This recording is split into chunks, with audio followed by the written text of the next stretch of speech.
Good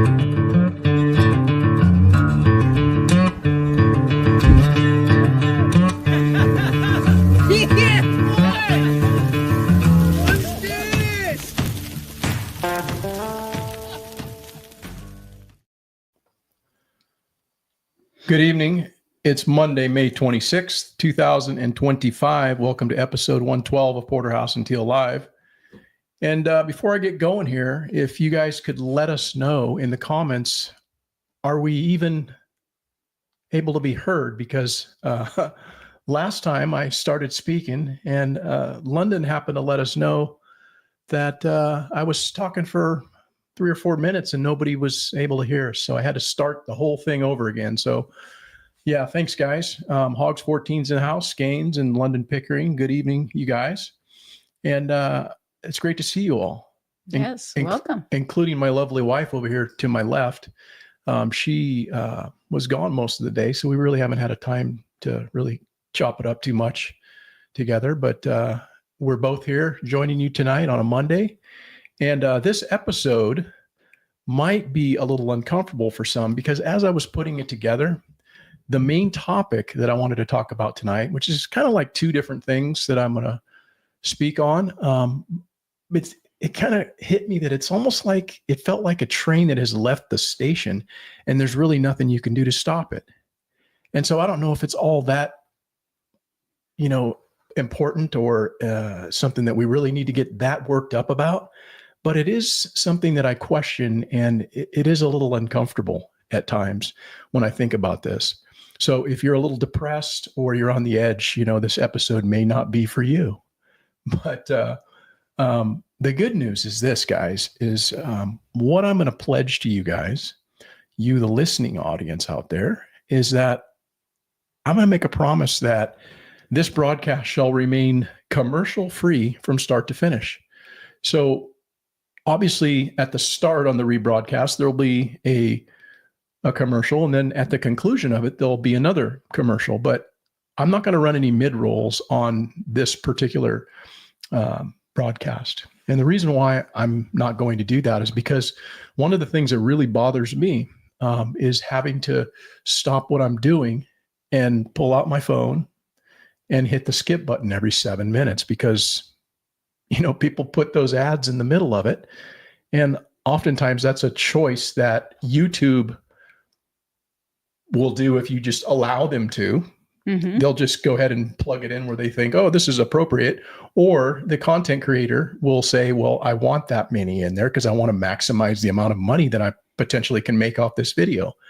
And so what that does for me, Rebecca, is that I there's a lot of content out there that I'd actually like to listen to on YouTube, but I don't do so because it's a pain in my ass. I put my phone on me when I'm out running, and if I'm having to stop and take my attention off of what I'm doing, it's just a real annoyance.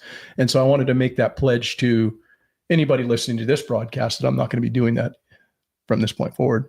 Do you find that to be a problem when you're out doing things, trying to listen to YouTube? I do, because usually my phone is not handy. Sort of handy. I'm listening to, like Eric had said, out running.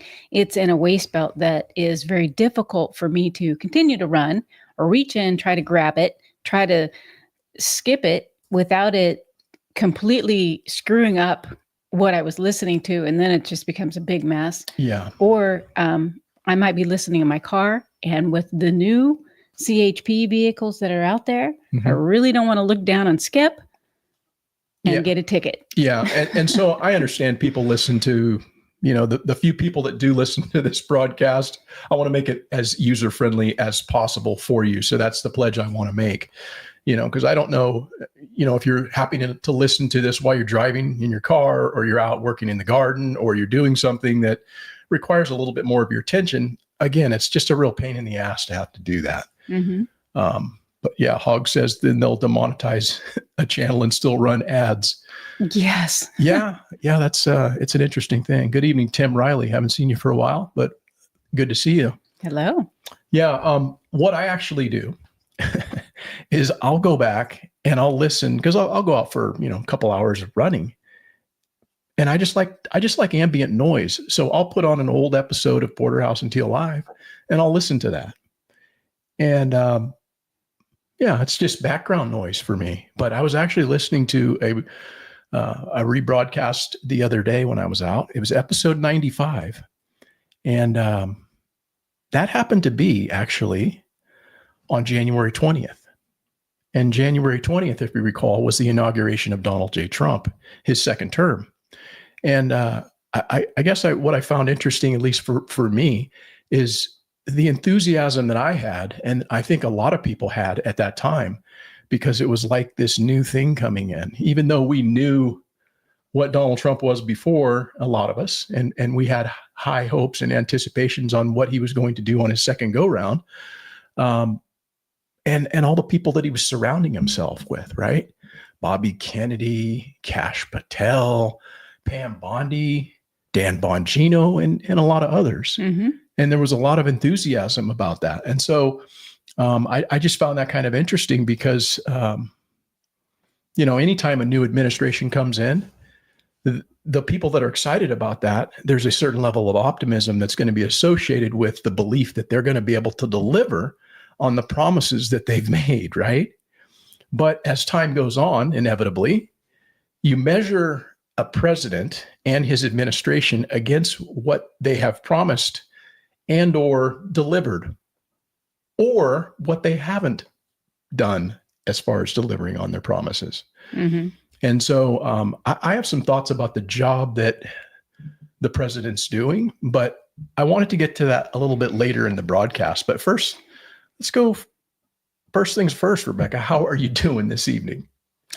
I am doing great. I got to spend the day with my oldest brother, who is having some mental problems. So it was really nice that he did have sparks of memory of this is my sister and give me a big hug. So That was very enjoyable. I like to see him doing well. He had a good appetite. And so it was a very pleasant day. Yeah. That's, we've mentioned that before, but both of us have dealt with folks in our family that have cognitive decline. And so it is it's something that affects a lot of people throughout the country. A lot of families deal with this with family members. It's a real thing. So I'm glad you got a chance to hang out and spend some time. Mm-hmm. Yeah. He gave me a nice big hug. Yeah. And kiss. Yeah. Did it make you sad? This time around, it didn't make me sad because he went from looking horrible and I was not sure he was going to leave the hospital to actually looking pretty good. He had a good appetite. And so I guess that gave me some hope. So I didn't feel sad. Yeah. But so long as he looks, I think, content and happy as he can be or whatever, that's, I think, the most important thing. Right. Mm-hmm. And he's getting good care. So that's, it always sucks to have to think about, when you get to that stage in life, the end of life stuff and, family members declining like that. But, man, this is not starting out so uplifting. What are we talking about? Like I say, he looked great considered what he looked like in the hospital. Right. So that was promising. Right. And how are you? I'm good. I've got a little less to go, a little less than 4 weeks to go till my running event, Bighorn 100 in Wyoming. And for the next few weeks, I am going to be committing a significant amount of my time to training, which obviously affects the amount of things that I get done around here on the homestead. And so at this point, there's not going to be any major projects that I'm working on or accomplishments really to report. It's just doing the amount required to keep things in order on your place.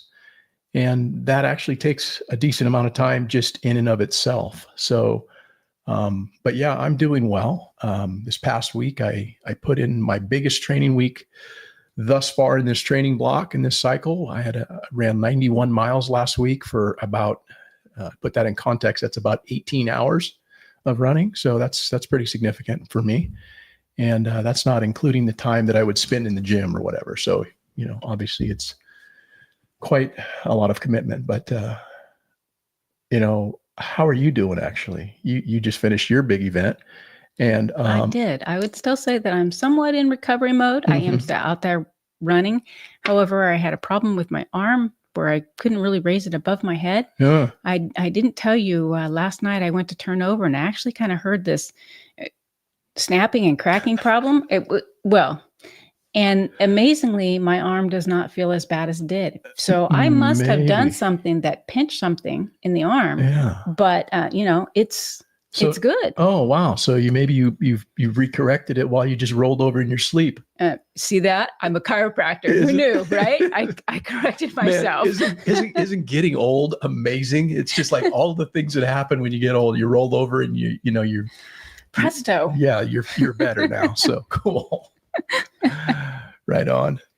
But hey, things here on the homestead. Again, what have we been doing? We just you put the sheep on the Craigslist yesterday, right? I did. I managed to get their description up, Mm-hmm. and I think we talked about not putting their pictures, but I decided it's better to put their faces on there. So I went out to get their mugshot, and while I was trying to do that, they were nibbling on my clothes and my hands, and I was trying to get them to back up, and did manage to get their little mugshots on there. Right. And just prior to getting on this live stream, we did have a call come in of a guy who was interested in. However, he seemed to be a little confused between a couple different ads that he was reading. So, yeah, well, I think we'll have to just relook at those ads to make sure that they make sense and that people aren't going to be confused by them. But she posted 2 different ads because we've got a couple of young offspring that we're selling, a couple of ram lambs, and then we've got the older,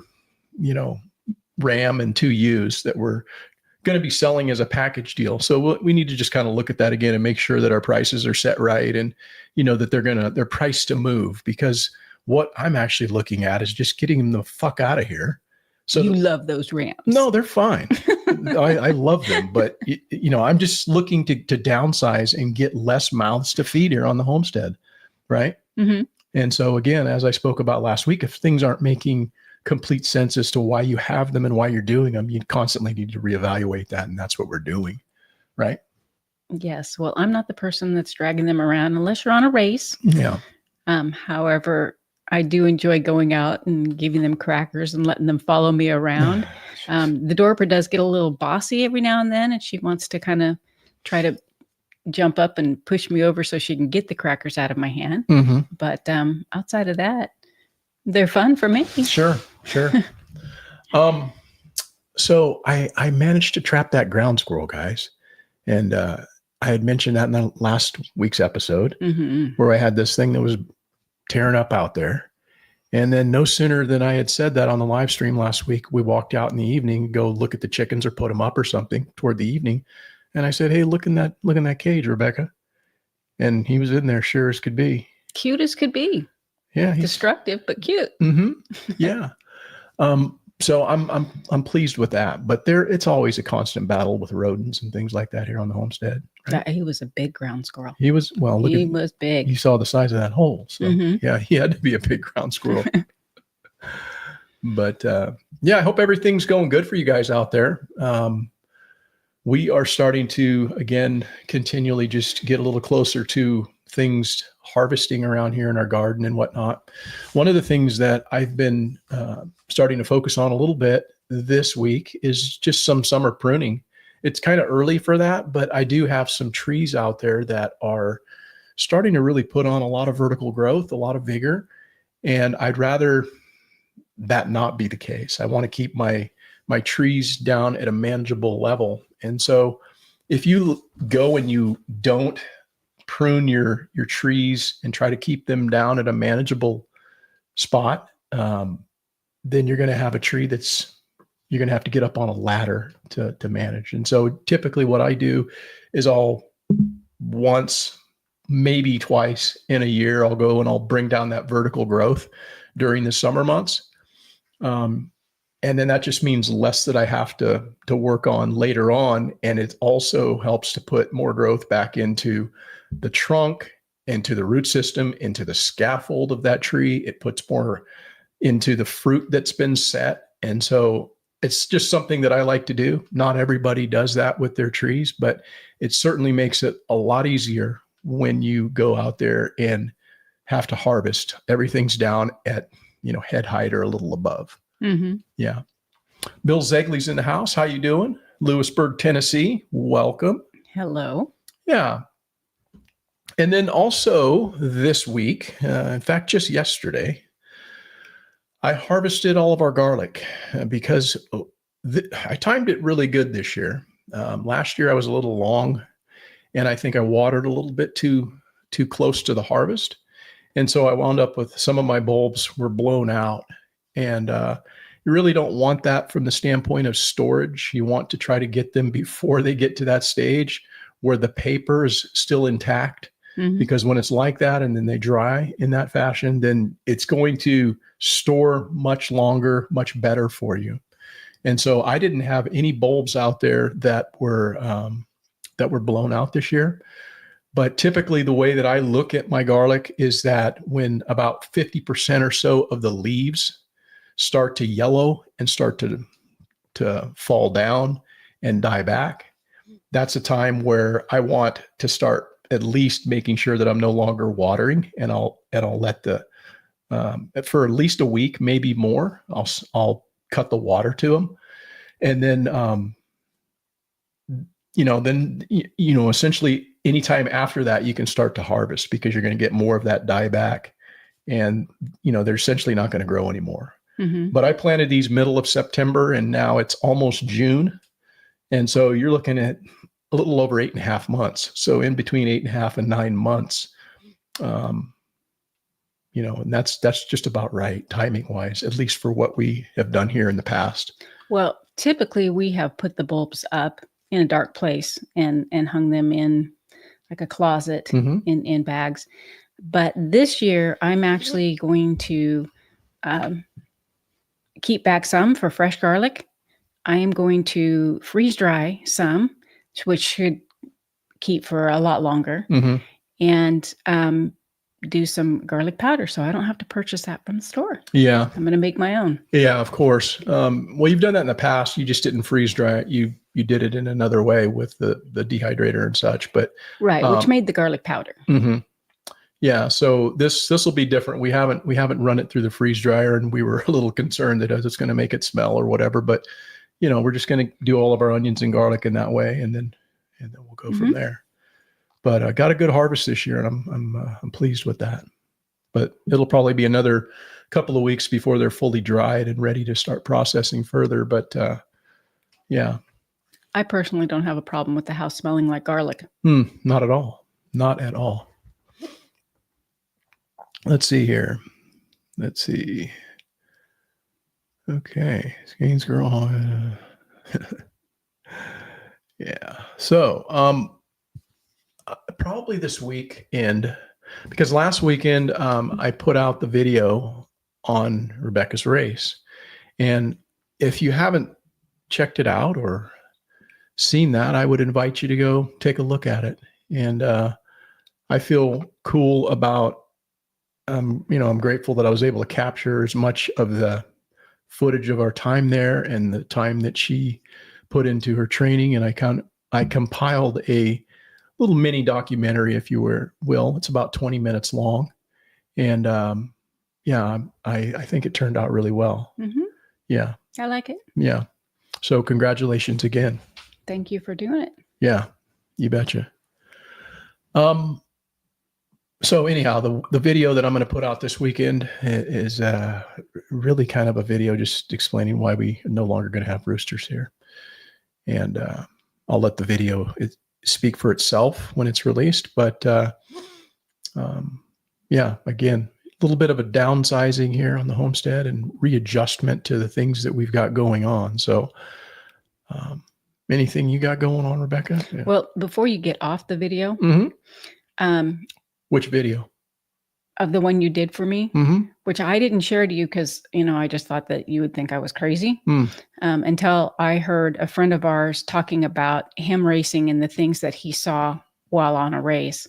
But because we were on a cattle ranch, there was a lot of tall grass. And then, of course, the grass has seed at the top, so it's kind of larger at the top. As it got to dusk and I was getting really tired, it was amazing how the shadows of that grass looked like black beetles on the ground. I mean, that's what I honestly thought that I was seeing was black beetles until I got closer and realized it's just grass. But there were other things. You would see images in the foliage of the trees until you got closer, and it was like, oh, it's just a tree. Thank goodness. Right. Were you at all concerned about the fact that you were completely like alone out there at night? I mean, just from some of the noise, but the noises that I heard were kind of typical noises that I hear here. But there was talk of a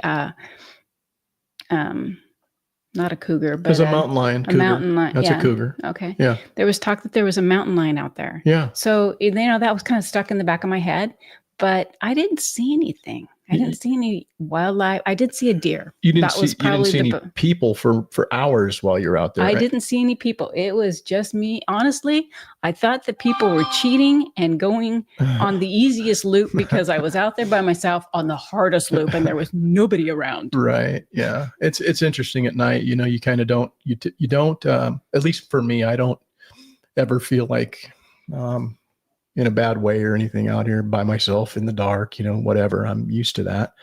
But yeah, it's kind of peaceful and nice. Mm-hmm. Yeah. I don't think you were truly out there and awake long enough to really hallucinate. So when you were talking about the beetles and seeing things and whatnot, people who go into these multi-day things, they start really having hallucinations where they'll see things and kind of based on just the sleep deprivation. But I don't think you were at that stage. I mean, you were tired, but I was tired. So I was seeing things, but I wasn't like really, really loopy. Sure. So how'd you do on the egg sales? Well, chickens, are they still producing for us, those old girls? Our old girls are still going strong. They're still doing anywhere from 18 to 20 on a short day. It might be 17 eggs. Yeah. But they're doing great. Yeah. We sold, we'll be 10 dozen this week. So we'll have 5 more go out. We've already had 5 go, and 5 more because today was a holiday for the deli that we sell to. So they'll be getting their eggs tomorrow. Right. Cool. And then of course, we supply family members with eggs and consume them ourselves. So have to start calling you Bird Lady. Oh, I need some tips from Bird Lady. Yeah. And then you put up those radishes. Those were pretty delicious, right? I put up radishes. I did it last year, and I was smart enough to keep the recipe. Yeah. So went off that. They should have tasted pretty much the same as they did last year. They do. They're good. And got those all cut up and pickled and all preserved. Oh, good. You got anything else more you want to talk about on the homestead? You're the only one that gets to eat them, though, because they taste like dirt. I know. Anything else you want to talk about on the homestead? You good? You got nothing else? I am looking forward, and we've said this the last time, I'm looking forward to the basil coming in. Have you been checking on it? I've checked it. It's not quite big enough for me to pull off enough to say make a meal, but it's getting there. It's getting close. Yeah, it's getting real close. Yeah, cool. And the tomatoes, they just, they're getting pretty good size. So I'm hoping that they kind of come on a lot sooner because we still have the cilantro that needs to come. I'm trying to utilize that as much as I can. Yeah, that'll be around. Yeah. And then I noticed, I didn't know that you planted some peppers, but I noticed there's some peppers out there. Oh yeah. Yeah, there's peppers. They ain't looking so great. I need to do something with them as far as getting them some compost on them and maybe a little help with some fish emulsion or something like that to give them a little shot. But I planted those, and then you saw that dill over on the other side that's just coming up volunteer, correct? Mm-hmm. Or on the north side of the chicken yard. So so we can get some salsa going and maybe have some fajitas or some tacos. Absolutely. And Skane's girl's asking, what did you do with the radishes? Did you pickle them? I pickled them. I did. They're not sealed. They're not canned. They're not canned. They're fresh. So they're in the fridge. Fresh. They're in their fridge. Yes. Yeah. So Eric has to eat a lot of them. Yeah, I'm fine with that. Pesto. Yeah, I love pesto too, Skane's. It's one of our favorite meals, really. Mm-hmm. Yeah, it's good. I like it. So I thought that I'd I like it just pesto, and I like it with chicken pesto. It's good on all kinds of Okay. stuff. Just making a, like a basil salad with cucumber and It is. and tomato Pesto and sauce is onion. good on fish. I don't care for fish, but You don't care Eric for eats it. anything. I know, I'm a picky eater. Yeah, I'm just a pain in the butt. She feeds all of her like liver and onions to your dog. You don't even try fish. You won't eat anything but a hamburger. Do you realize that I found out today that I don't like tuna, right? Of course you don't like tuna. You don't like anything. I'm not a telling fan you. of tuna. Right. As I'm riding with my You sister-in-law. want some venison? You would want me to make you some venison? No, I don't like venison. How about some elk? No, I don't like that. How about some of this? No, I just want a hamburger. And then I ask her, have you ever had a corn dog? And she's like, I don't think I've ever had a corn dog. I'm like, what? What is wrong with you, man? I've had a corn dog one time. That's because I made you eat a corn dog. Unbelievable. They're just Unbelievable. corn dogs aren't that bad. You've led a sheltered life. No, I haven't. I have helped my dad clean venison. Oh, sure. My dad was a butcher. We've talked about this before. Yes, I've had plenty of venison. I don't like it. Yeah. I don't like it. Yeah. I've had bear. I don't like it. No. Imagine that. So anyway, I was riding with my sister-in-law down to go see my brother. And one of the things that she starts talking about is, your brother really doesn't like tuna. And I said, I know, because my mother made a lot of it when we were growing up. I don't like tuna either. Yeah, there's certain things that people who were, I guess, growing up in an era where you didn't waste anything and you had a lot of mouths to feed and limited means, you had to do. Mm-hmm. I'm sure your parents had to do a lot of things you had six people living in a house with one bathroom. Well, there would be bedrooms, 8 if you want to count my parents. Yeah, 2 bedrooms and 1 bathroom. So it's just different. 3 bedrooms. Oh, you had 3 bedrooms in that house? 3 bedrooms. My parents were in 1, and then 3 and 3. Okay. And 1 bathroom. And the bathroom was on a rotational. You had a schedule? Yeah. Well, because the shower and the tub were separate. So you could have somebody at the sink brushing their teeth, somebody in the bathtub, somebody in the shower, and you rotate. That's how they do it in the joint. That's how you do it in prison, man. Yeah, well, that's how we did it in my house. 5 minutes, and then they hit the button. Get your ass out. You're done. Next. Yeah, it's awesome. So anyhow, I thought we'd get to the main topic. And, I opened up talking about the job that Trump has done and his administration are doing. And I think all things considered, he's doing a pretty decent job. Given the fact that he's up against a hostile media. He doesn't exactly have a compliant media like some of the other presidents have been able to have. Imagine what people's perception of Donald Trump would be and the approval rating would be if he had black skin and his name was Barack Hussein Obama. Oh, A+. Right? Because let's take a look back. It's just some of the accomplishments, which are, by all accounts, undeniable and should be obvious to anybody with an IQ above, let's say 60, right? So I'm barely sliding in. Yeah, well, you are. I'm just kidding. What are you saying? I'm at 61 and a half. Yeah, that's great. So first, he closed the border, and he's been deporting people who don't belong here, that are here illegally. I think that's a pretty good thing for a president to do. Mm-hmm.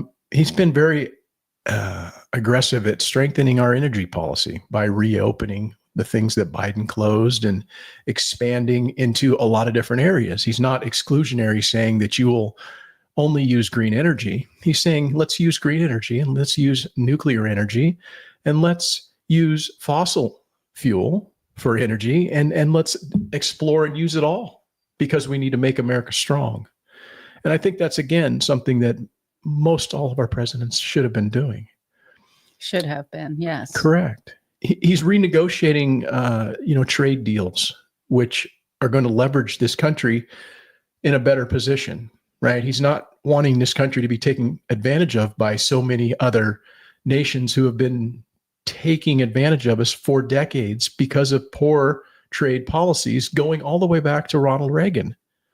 when Ronald Reagan was in support of NAFTA, which was a fucking disaster. And so he's finally getting this kind of thing right, but yet he's being fought by those who oppose him just because they have Trump derangement syndrome. He's been actually cutting, first president I've ever seen that's been cutting government waste, fraud, and abuse. That doesn't seem like that should be anything that anybody would have a problem with, because if you're a tax-paying citizen, that money that you pay to the government, it should be used in a judicious way, right? It should be used for good things instead of being wasted outside of this country, used to promote bullshit programs. But you know what? I'm going to say that that's actually another thing that I think that all our presidents should do. Yes. Right? But not only our money going out to other countries, but frivolously spending here in our own country. Correct. Yep. Hogg says he's following the Constitution. Not sure why there is a pushback. Yeah, I think that there's a lot of things that he's, doing to comply with, what our rights are within the Constitution. I think he's doing a pretty good job at that, quite honestly. He's also strengthening Americans, our position geopolitically, and reasserting our dominance against our adversaries around the world. So countries like China is a huge adversary. They're not our friend. Russia, they're our adversary, right? Iran, or Iran, however you want to pronounce that. These are all countries that don't have our interest in mind, but yet we have a president who says, America, I'm going to have our interests in mind by doing these things at the expense of these other countries. We're not going to bend over backwards and get fucked over by our adversaries. And again, I think that's something that all presidents should do. Yes, that should be a goal of all of theirs. Right. He's also been pretty aggressively defending the homeland against encroachment from some of these adversaries.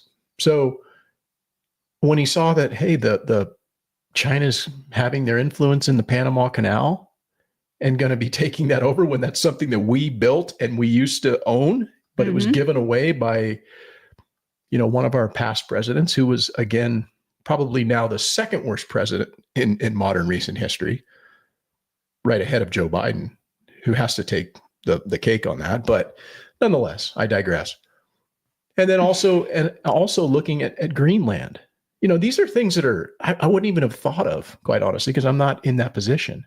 But he's out there spouting these things. And when you start to think about, I didn't realize that Russia was up there with their icebreakers in the wintertime, and China was up there with their icebreakers, breaking the ice to make access to all of that up in Greenland, because it's a vast expanse of resources up there. They have so many rare earth minerals, and they have all that land, and it's a perfect thing to position against America. And so he's seeing that, or his administration, the people that he's aligned himself with and surrounded himself with, has advised him and said, hey, this is something we need to do. And therefore he's making a move on it and making a play. Yeah, I think he's brought it to the forefront where the other presidents as well should have, but didn't. Right.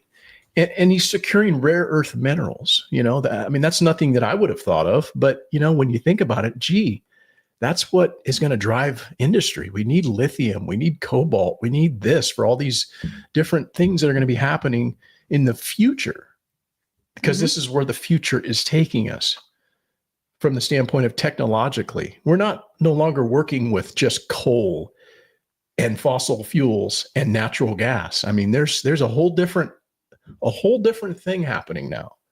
And it's amazing to me that he is standing up for that and speaking and making it an issue, but it's not celebrated, right? He's also, and this is, again, these are just the key bullet points of what he stands for in his presidency. This isn't to talk about any of the other bullshit that he's doing, all the executive orders and all this other, smoke and mirrors, but he's somebody who's been in favor of meritocracy. Isn't that something, right? Shouldn't we all be get the job based on your merit, or be able to be permitted into this country based on your merit, what you can provide. If you have something to offer the United States of America, shouldn't you be considered for entry based on that, instead of just saying you're an illegal, you get to just come over and we don't know if you're going to rape and kill our children and women? Right. So meritocracy is something that is being brought back. And he's also espoused a belief that if you're an American that earns a living, you should keep more of your own money. Who would be against that? Gee. Right? You know, that seems like common sense. Well, of course, everything that I've listed here seems like common sense. And so he's also pretty out front about saying that, you know, more speech he's in favor of more speech rather than less speech. He doesn't favor censorship, right? The more people have the ability to speak their mind and to share their ideas, I believe that Donald Trump feels as though that's where we need to be in this country. He's somebody who certainly likes to talk and speak his mind. He does. And I don't think he wants to stifle others from doing that either. And so I just think, and I bring all these things up for this reason, and this reason alone, is I have to say that I'm not impressed by any of this. I would say you're not impressed by any of this because it should be something that's already being done. It shouldn't be something that he's the first one to bring this up and have this come down from the president. It should be just commonplace. Right. You're exactly right. You hit the nail on the head. I'm not impressed by anything that I just said. As great as all of those things are, every president who's ever sat in the Oval Office should be doing exactly what I just spoke of as a fucking baseline, as the baseline for what they should do. This isn't like you've done anything great. That's like me showing up at your house to put your fire out and expecting something like, oh, you've done a great job. No, that's what I get paid to do. That's the baseline. You expect me when you call 911 and I show up in my fire engine or whatever to put the damn fire out. If you're a fireman, I'm expecting you to show up in a fire truck. Well, I might show up with my inmate crew and cut line around your house. Well, that's true. Break out some chainsaws and fall some trees and do all. But I'm just saying, you know, he shouldn't be applauded for doing this. And that's the sad part about it, is that we're grading him against those that have sat in that seat before him. Therefore, it seems like a big deal, but this isn't a big deal. This is what Trump should be doing. And so what I'm trying to say is that it would impress me. This is what would impress me, is if we had a president who would take on the fourth branch of government, the deep state. That to me would be impressive. You know, and for me, it's kind of the elephant in the room, because Donald Trump actually ran on drain the swamp. You remember that? That was a real big thing in his first term. Drain the swamp, drain the swamp. Everybody would say in his rallies. And he was super into that. That was a great message. But if you notice, that hasn't been his vernacular as of late. Have you noticed how he hasn't been saying anything about draining the deep state or any of that shit? He has not been as vocal about it. And this is where I think you and I differ a little bit, in that in doing something this big, I almost think that it's better that he's a little more quiet to actually achieve it than to be out there and be so vocal where they can destroy evidence and do everything else. So I may be wrong. I may be wrong, but there may be something big coming. Yeah, I'm not saying that you're off base. There may be something coming, but I haven't seen it yet. And so I'm not willing to, hold hope for something that hasn't been proven yet. Hold on a sec. I got a question here from Bill Zegley. Bill says, Eric, am I having a blonde moment? Are those watches you're both wear new? Give us the 411. These watches? Mine's No. newer than Eric's, but Right. they're not new. Yeah, I bought that one for Rebecca. It's probably been 3 months? No, it's been longer than that. It's been longer than that. 6 months. Oh, it's been like, has it been a year? Probably not quite a year, but Okay. we're getting close to it. Okay. Yeah, I bought that for her, and it's a running watch. And same with this, it's a running watch. So it's pretty cool because when you wear it when you're sleeping, it tells you how well you slept. Fair, poor. Yeah, most of the technology that's out there now, it calculates all that kind of stuff, your HRV and your steps and everything. The difference with mine, the reason why I got it is because I wanted something that would last for an entire, like 30 plus hour race. Because the watch I had before would only get me to about like 100 kilometers, 15 hours, and the thing I'd have to like charge it or something. That's just not cool. So this, I've run 100-mile races, 30 hours, and then I still got battery life on it. So it's just amazing, the technology out there. But yeah, these are watches from a company called Coros. And yeah, but no, they are not new. And they do have good battery life. When I ran my race, which was obviously much longer than Eric's, I didn't have to charge it at all. Yeah, that's good. That's awesome. So I'm going to get to, I guess in the context of what we were talking about there, this quote fits quite nicely. And this isn't a liberal or conservative type quote or anything, Rebecca, but I'm going to read this quote, and then I'm going to tell you who said this quote. Okay. Okay. And now I've got there's two quotes, but I think it really fits into what we've been talking about. And here's the first quote. It says, "The rules don't apply to those who make them." What do you think of that? I feel as though I've heard that before. Maybe you have.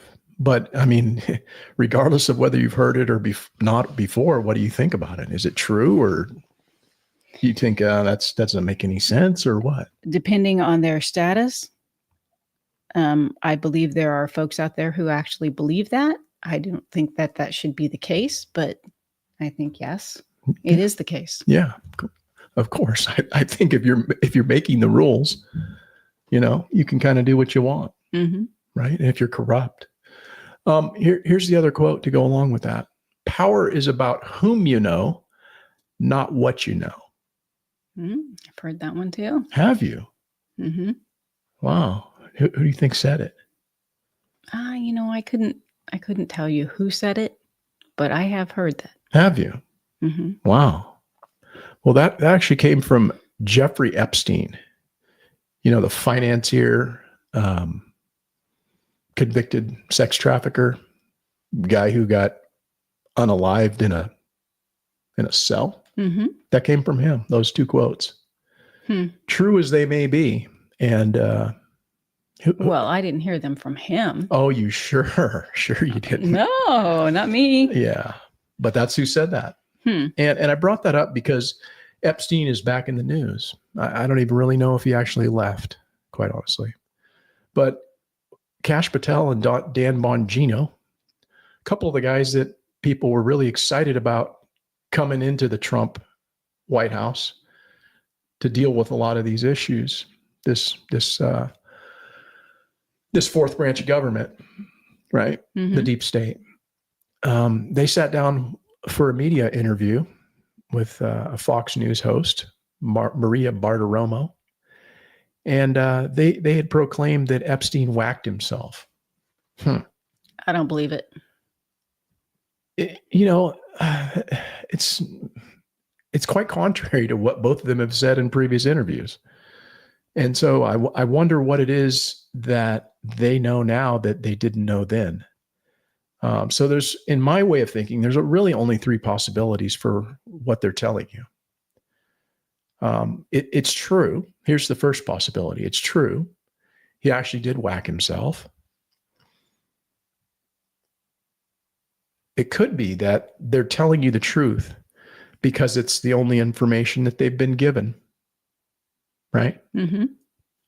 What's to say the deep state isn't giving them all the information and saying, here you go, man, here's all the files. And now they're seeing that and they're, oh, yeah, okay. Yeah. I guess he killed himself. That's a possibility, is it not? It's a possibility. Yeah. Or the other possibility is this, is that there's an ongoing effort to cover up what really happened. And Cash and Bongino know that the machine, the deep state, is behind it, and they're not being truthful with the American people. Which of those things do you think is actually the truth, in your opinion? I would say the latter. Okay, so you think that they know that the deep state had something to do with it, and it's being covered up, and they're not willing to let the public know. I would say they're not willing to let the public know yet. I would put a yet in there.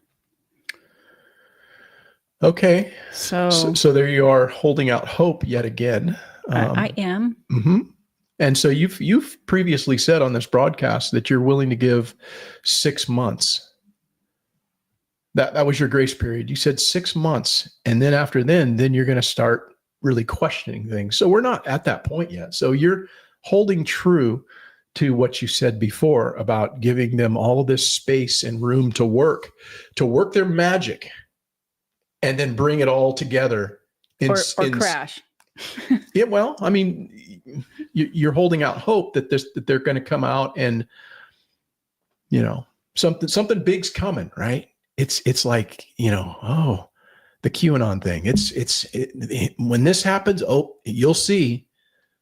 So that's what we're holding out hope for. I'm giving you 6 months. When we hit 6 months, we're going to come back to this, and then we'll let you see if you want to reextend that, or if you're actually going to have some skepticism. I don't actually believe we're going to find out jack shit about any of this Epstein stuff. I'd like to be proven wrong, to be quite honest. I would love to be proven wrong on that. But there's not anything that these people have done to give me any sense that that's the direction we're headed. Okay. Mm-hmm. Skanes Girl says they sure were shredding a lot. Yeah, I imagine that there's probably a lot of things that have been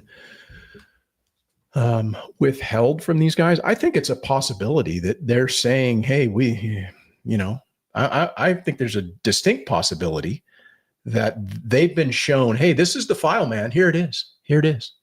And they're telling you the truth. I think there's a possibility of that. Almost as much as the possibility of the third option, in which you say that exists. Mm-hmm. Right? They could not be lying to us. I don't know that they are, but they didn't look comfortable enough to be telling the truth. They sure didn't. So, I don't know. Let's take a look at that, if we shall.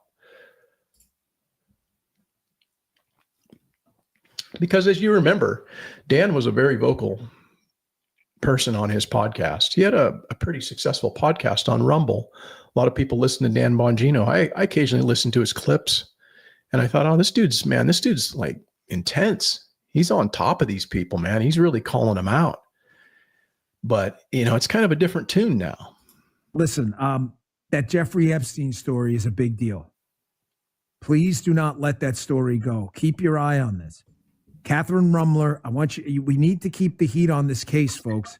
There are a lot of people who are knee deep in the Washington swamp who are not telling you the truth about serious allegations out there that Epstein may have had video and audio of people out there doing things they shouldn't have been doing. And you should be asking yourself the question, how is it that all these people, the CIA director, the Obama fixer, Bill Clinton, all intersected paths with Jeffrey Epstein? Jeffrey Epstein isn't with us anymore, and nobody seems to want to talk about it. Outside of a few entrepreneurial media outlets saying, hey, this is a big deal. He killed himself. You want me to get, I've seen the whole file. He killed himself. Well, there you have it. There's the answer to all your questions. Yeah, I don't know, man. So either he was lying to you then because he was full of shit and didn't know what he was talking about, or he's lying to you now. One of those things is true, right? So I don't know. I would say you got something to say? I was going to say that the first part was more convincing than the second. Yeah, that's when he was a podcaster 2 years earlier on Rumble on his podcast. He talked a lot of mad shit on that podcast about what he knew and what he was going to do and what people should be doing. And we need to do this and we need to do that. And now he's in there and he's meek as a fucking lamb. Oh, he killed himself. He killed himself. I know that's not what you want to hear, but he that's the answer. So again, I don't have the answer. And I'm quite honestly, I'm less concerned with how Epstein died. I don't really care how he died. He's dead. But I'm actually quite interested in finding out who the actual clients are that abuse the women and the girls. That's what I'm interested in. Right? That to me is way more important than who killed Epstein. But I don't know if we're going to find any of that out. There's a vast conspiracy suggesting that the deep state really had something to do with not only Epstein's death, but protecting people who presumably were part of abusing more than 250 victims. And where I come up with that number, I'm not just pulling that out of my ass. Pam Bondi said that herself. She came on Fox News and said, oh, there's 256 women and underage people who were abused. Well, who are these abusers? See, I am just not sold on her at all. No, I know you're not. I mean, I don't know why you should be. You shouldn't be sold on any of these people. They haven't proven themselves. They're not, but she really hasn't. No, they're talking a big game. Now, again, I could be proven wrong and they could come out next week with, some big announcement. And I assume that they are going to. I'm not like saying that they're doing a bad job in their job, but the thing that they were put there for that people expected them to do, which was to go after the deep state. And I mean, why wouldn't some of these people who allegedly abused women and girls and used them as sex bots, why wouldn't they be being exposed? We don't want names of individuals like women. We don't want the names of the victims. We want to know who the clients were, but we're not going to hear any of that, are we? What are they waiting on? That I can't answer. I know. Yeah. I wish I could. Yeah. Skane says, I've watched Bongino for a long time. Maybe they are playing a long game. That's a possibility. I hope you're correct in that. I could be completely like surprised at some point, like, wow, this really worked out. And that's what I actually hope is going to happen. I'm not rooting against them. That's not what I'm doing. I'm just saying I haven't seen all of the promises that have been made. I mean, I haven't seen any of the promises as it relates to that sort of thing, right? They're doing, again, just like Donald Trump is doing baseline stuff by closing the border and great energy and trade and all that stuff. That's all what you're supposed to be doing just to like say, I'm doing the job I'm supposed to be doing. But see, I feel like that's not the only thing that he's doing. That's what he wants you to pay attention to what he's doing. Okay. This is all a diversionary tactic. Yeah, maybe so, Rebecca. I mean, I don't know. I'm just saying, like, yes, they're going after fentanyl. Yes, they're going after the 10 most wanted individuals. Yes, they're probably doing a good job. And yes, they're probably busting their ass and working and paddling uphill against people that are trying to fight them at every turn. I'm not saying that they have an easy job. I'm not blaming them. I'm just saying this is what I see as like, hey, you made promises. Now these promises aren't being kept, or you're saying something completely different now without any real explanation other than just, oh, this is the answer. Let's move on. He whacked himself. Next, you got any other questions, Maria? Maybe he's not dead at all. Okay, maybe Michael Jackson's not dead. He may not be. He may be living out in. What's your point? Are you going somewhere with this? Yeah, I don't know. I know that my life's not going to be any different, quite honestly, if I find this information out. None of our lives are going to be any different if we find this information out. You know, in the grand scheme of things, it really doesn't matter. I'm still going to get up and I'm going to go and do what I do around here that I do every day. And I'm going to live my life according to what makes most sense to me and my family. That's what we should all be doing, paying a little less attention to all this BS, because it really doesn't matter. You can't change any of it. That's the truth. But wouldn't it be nice? Wouldn't it be nice to know that we lived in a system that actually had equal justice under the law? That would be nice. Wouldn't that just be a little icing on the cake to know that we were living in this American simulation right now, and that we were really truly exceptional? We weren't this fucking banana republic that had two sets of rules for the people that are connected and the people that are the 95. And the 95 are all the rest of us. The 95% of us who are just average people. But if you're somebody on Capitol Hill, you're in the executive branch, or you're a judge somewhere, or you're highly connected and you're an oligarch, there's a different set of rules for you. And so wouldn't that just be a little icing on the cake to what we live here in the United States? Yes, that would be nice. Right? So when I see videos like this, it resonates with me. Gets elected. The Epstein videos remain secret. Wait, what are you talking about? I thought we could all sleep well at night now knowing that Epstein legitimately killed himself, right?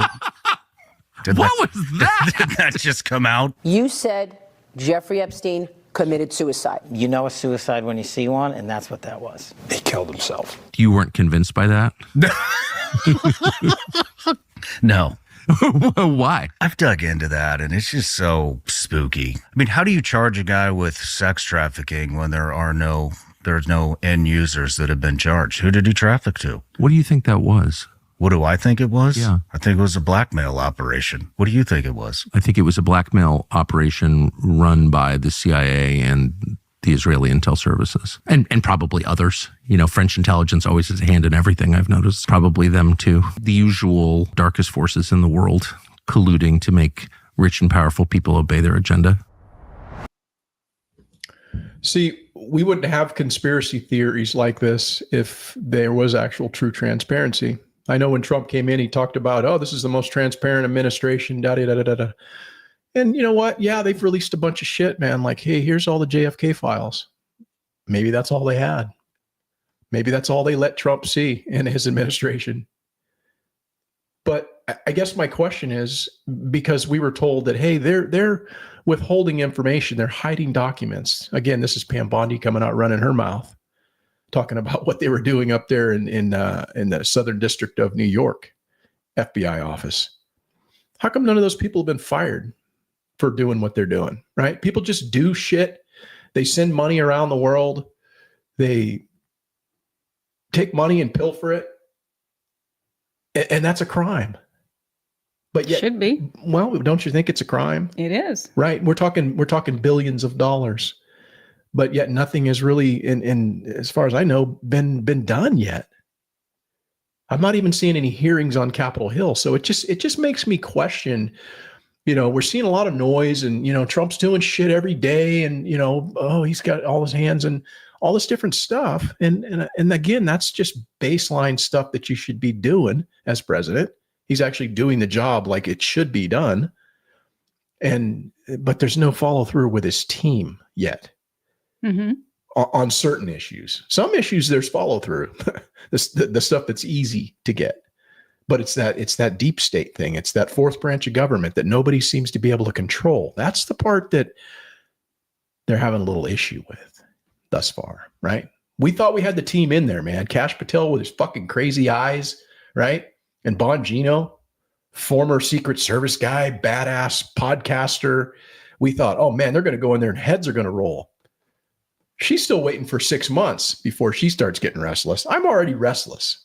You were restless from day one. It's my nature. DHT, how are you doing? Thanks for joining us tonight. Welcome. Just have a little chat here about some what would you say? Just some cheery politics, I guess. I guess I view that Trump he was left with a mess, and there's so much that he's got to sort out and try to get in line and work with other people. That's why I give him the 6 months. Yeah. 6 months. Now we're getting a little long in the tooth, You're right. and things need to start to happen. And anyway, that's the way I view it. Yeah.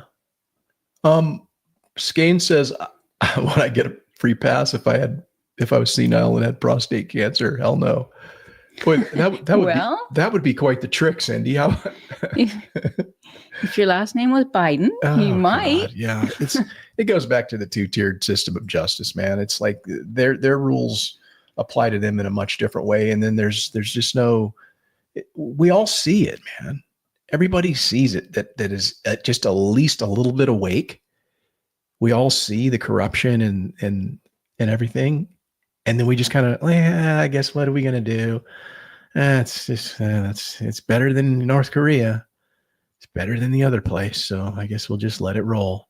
Meanwhile, all these fucking corrupt vipers, these serpents that are on Capitol Hill that just keep coming back term after term after term, scraping off the public dole and enriching themselves and their families at the expense of the American people. Meanwhile, lying and gaslighting you over issues where you can clearly see, unless you're, again, somebody with an IQ less than 60, And I don't know. I find that many people believe what they believe because of, their influence. And some people are just not willing to look outside of the influence that confirms their own bias. And they don't question, certain authorities. And so that's why people looked at Dr. Anthony Fauci as this we got to follow what he says. Oh, we're supposed to get a booster. There's a new variant. Dr. Fauci said we need to do it. So therefore, and they don't question anything. I mean, how glad are you, Rebecca, that we decided to not do any of that? That wasn't, quite honestly, it was never even a consideration like, hey, let's go do this. Because we're young enough and we're fit enough and healthy enough where we didn't feel like, we're going to fucking die if we get this. And we never were pressured, even when I had somebody like say, oh, well, what about your family member? What about your parents? They're old. I'm like, they fucking got the shot. They'll be fine. That's right. They told you. They got the shot. It was if you get your shot, you won't get COVID. Right. But see, again, I guess you have to be somebody who's willing to think for yourself and not just go along with what people tell you, despite overwhelming evidence after a certain point.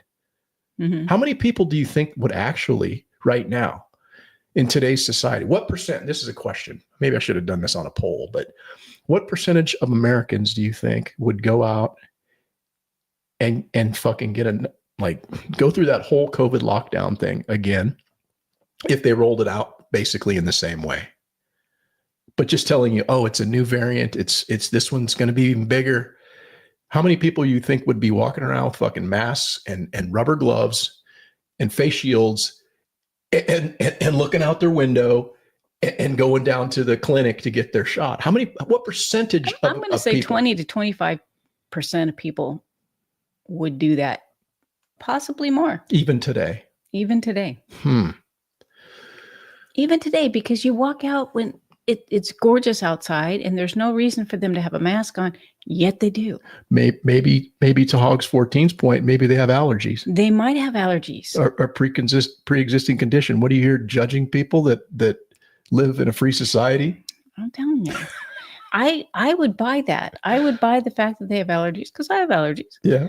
So I would buy that if they didn't pull it down and talk to somebody that they run into in the grocery store. Yeah. And then as they go, they just kind of slide it back up. Yeah. Like, what's that? I'm getting sidetracked here.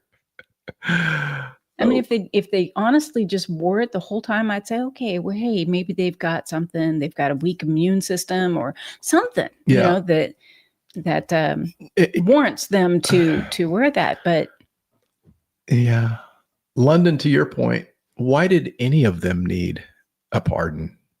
I mean, there was like 1,400 pardons that got rolled out via auto pen because the old man really didn't know what was going on. And they were just like, hey, let's just do all this shit because, you know, there's a lot of things that need to be covered up all the way back to 2014. So this is something that I've always said. How do you pardon somebody for something they haven't been convicted for? Yeah, you know, 2014, that was a long time ago. Mm-hmm.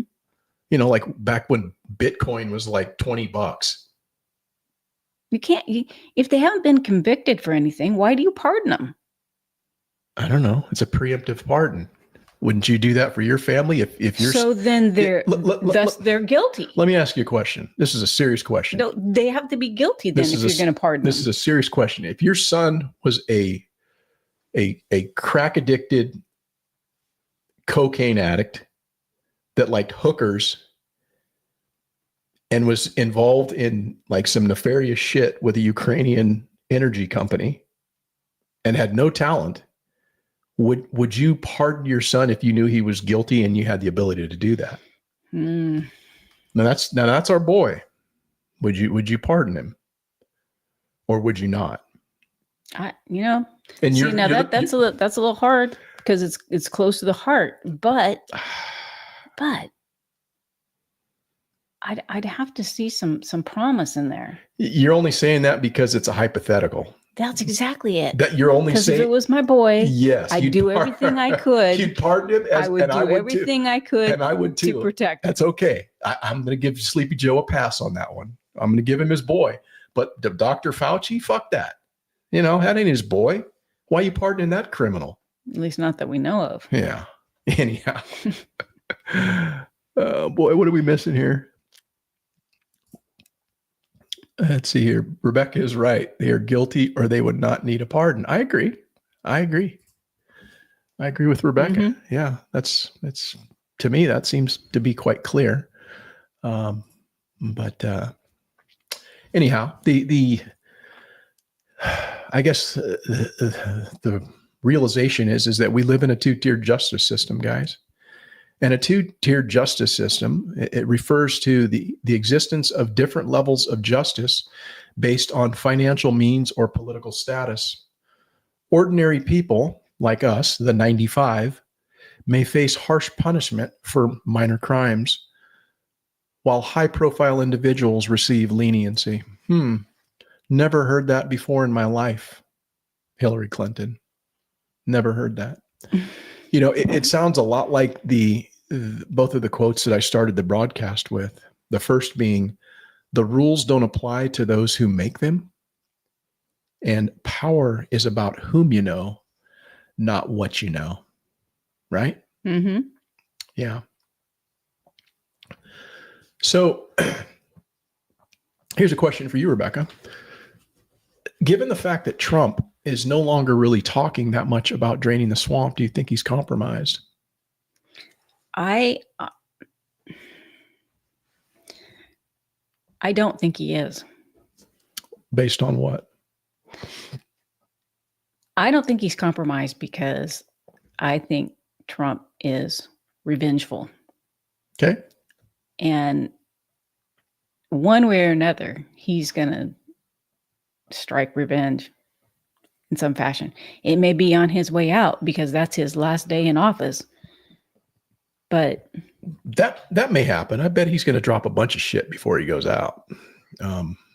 But maybe not, because he had an opportunity to go after Hillary Clinton with what she'd done. And he decided, you know, I think it was kind of actually a smart move, or just a dignified move on his part by not doing so. I think that would have been the wrong move to go after the first lady, if you will. mm-hmm. Just out of respect for the office of the presidency, not really out of respect for her per se, but just out of respect for the office and all of that, and just tradition. I think Trump is quite traditional as it relates to the presidency. But, you see how they treated him, Mm-hmm. former president, and they tried to throw him in jail and shoot him in the face, So I don't know. These are all things I do not think he forgets. I don't think he forgets. Well, his picture, his recent picture and his mugshot picture, that to me shows that he hasn't forgotten. But I mean, again, it's only going to be fleshed out when he actually does something to prove that he's willing to go there. But he hasn't really done that yet. I wonder if he's compromised because, and this is the reason why I think that he's done the right thing for standing up for women and families of victims who've been, let's say, killed by illegal aliens, women like Jocelyn Nungaray and Laken Riley and others. He's been very vocal about that. And he's also been really outspoken and vocal in his support and a very strong advocate for women by keeping men out of women's sports, biological women. I mean, these are all things where he's standing up for the rights of women, in essence. But he hasn't done anything. He hasn't said anything about wanting justice for the supposed more than 250 women and girls who have been trafficked by Epstein and Ghislaine Maxwell. So why do you think Trump's been so quiet on the issue, Rebecca? I mean, that seems like a no-brainer, right?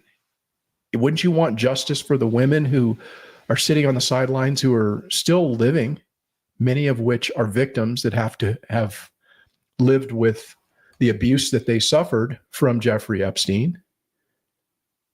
And if there's nobody else involved, why not do something for these women and speak about that? Or go after the people that they were, the alleged abusers. So do you think that maybe there's something that they have over him where he's compromised? Like, hey, dude, you were on that island.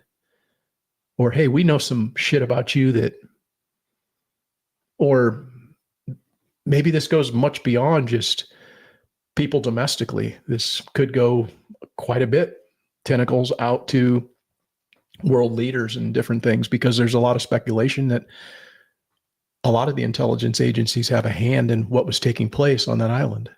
Not just the CIA, but Mossad and all these different agencies, right? MI6 and all that, British and French. And so, I mean, I don't know. But again, if this was the most transparent administration, we wouldn't have to speculate like this, would we? We would never have to question this because it would, we voted and this is what we were told we were going to get, but yet we haven't gotten it yet. That's kind of interesting to me. It is. And I guess I understand that point of view, but also, like what I said before, if he were to just lay out everything that he's going to do, then that would allow people to clean up their act or attack or take action in some form. Let me put it that way. Yeah. But if he's more quiet, playing chess, and in other he's words, getting all of his pieces in place, playing the long game. Yep. Then at the right moment, he can attack. Yeah. Well, we'll just have to wait and see. I suppose I'm not giving up on it. I hope that's what happens. I'm going to be fucking stoked when I wake up and see that in my feed that this is going down, but nothing's gone down yet. So it's just something worth talking about, I guess. And remembering just Ghislaine Maxwell. I mean, if they really wanted to get to the bottom of things, obviously, dead men don't tell any secrets. So you're not getting anything from him, but Maxwell, she was the right-hand woman, if you will, that was the facilitator for a lot of this stuff. So she's been put in federal prison, apparently serving a 20-year sentence. If they really wanted to get the information, they could basically offer her a deal in the witness protection program. And just she could redo her life and she could go live somewhere else. She could be free as another person. What do you think is going to happen to her when she gets out? Don't you think she's going to want her identity obscured at that point anyhow? She's freaking Ghislaine Maxwell. So why wouldn't they offer her a deal? Hey, we're going to put you in the witness protection program. You give us everything that you have. You tell us all this stuff. We'll take all your testimony, and then we'll give you a new identity. Okay. Yeah. That's it. Don't you realize that there's been over 19,000 people that have been given protection in the witness protection program since its inception, I believe in like 1976. So that's pretty crazy when you think about it. Mm-hmm. So anyhow, I want to switch gears and I don't know exactly how all that works. I mean, and I know you're given a new social security number. Mhm. You're given you're moved somewhere where Yep. supposedly people don't know you. Yep.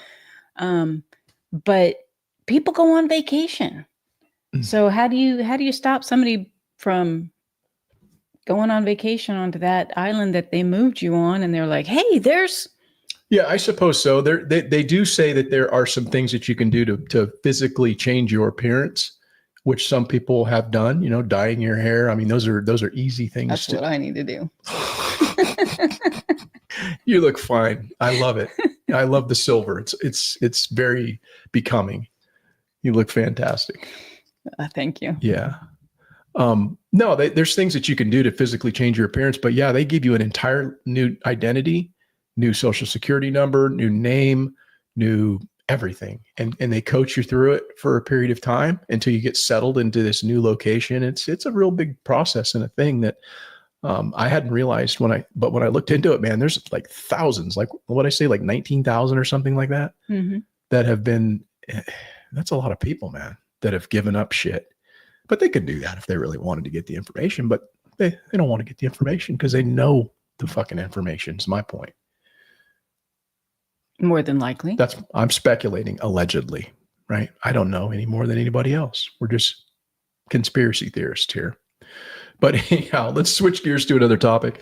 Rebecca and I have actually been seriously considering buying a new car. And what we are thinking of getting is a Tesla. And there's a couple of reasons why we're considering this. But I actually never thought that that's something that I would want, is an electric car.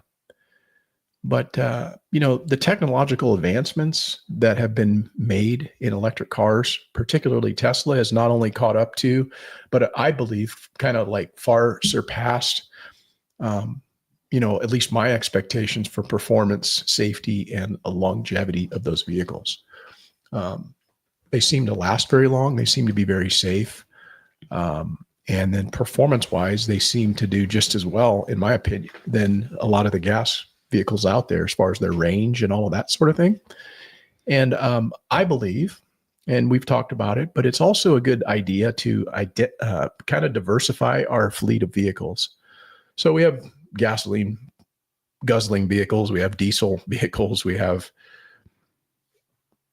still have the ability to utilize fossil fuels to get around. But here in California, we have dead vehicles. Yeah, there's one that needs to go to the shop. But here in California, they are going to be potentially, and I don't know this to be the case, but they are closing two refineries here in California, which they've projected that's going to increase our fuel cost up to around $8 a gallon. And so, obviously there's a lot of ebb and flow to the cost of fuel. But, here in California, we're always higher than everywhere else. And I just don't like the idea of being held hostage to, those type of gas prices. And since we make our own energy here on our property with our solar panels and our battery banks, we store our own energy. It's just kind of almost like a no-brainer. It really makes sense for us to do that because essentially we'll be driving a vehicle around for free. We won't pay for any fuel to operate that vehicle. And it's just nice to have that flexibility. So, except for the car payment. Yeah, there will be a car payment. We're not paying cash for that. We're going to sell the jet for that. We got to sell the Porterhouse and Teal jet. That's right. So, that's kind of one of the reasons, or a few of the reasons that we're deciding to do that. But reason why I bring that up is because I've really been thinking a lot about the speed at which we're now being impacted by the time that we're living in, and we're living in what is considered the fourth industrial revolution. And for those that don't know what that is or might need a reminder, it's basically refers to the ongoing transformation of society into a new phase from the digital age into now this new age, which is largely driven by advanced technologies like robotics, quantum computing, biotechnology, and artificial superintelligence. So about a month and a half ago, Trump had assembled some of the biggest tech titans in the world and was talking about this project. And I didn't really give it a whole lot of thought at the time. Yeah, I thought, oh, okay, this is just another one of his, business deals that's going to be bringing in business to stimulate the job growth here in the country. And he's getting these people on board, right? But I remember when he brought Larry Ellison, Sam Altman, right? Sam Altman is OpenAI, Google. Larry Ellison is Oracle. I mean, these are some big names. And then the other guy, I think, is like NVIDIA or something like that. He's some Asian dude that I'm unfamiliar with that he brought together, and he brought him in like the Oval Office or something. And he was announcing this investment project that they're going to be undertaking called Project Stargate. And it's to the tune of about $500 billion. So $500 billion of investment is coming in. And this facility is going to be built in Texas. And, anytime any of these types of supercomputing facilities are built, I mean, it just requires a tremendous amount of energy. And so that's why energy has been such a big issue now in this new age of the fourth industrial revolution. And so anyhow, here's Trump and these dudes talking about the fourth industrial revolution, or excuse me, talking about the Project Stargate thing that they're involved in too. Let's see if I can pull it up here. Okay, boom. Maybe you remember seeing this or maybe not, but this is a project that I can assure you that you'll hear a lot more about if you have the ability to continue living for the next year or more. World-leading technology giants are announcing the formation of Stargate, a new American company that will invest $500 billion at least in AI infrastructure in the United States. And this will include the construction of colossal data centers, very, very massive structures. This is not just for business.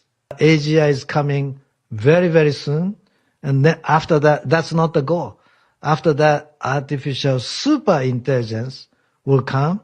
This is the beginning of our golden age. I think this will be the most important project of this era. As this technology progresses, we will see diseases get cured at an unprecedented rate. So imagine early cancer detection, the development of a cancer vaccine for your particular cancer aimed at you, and have that vaccine available in 48 hours.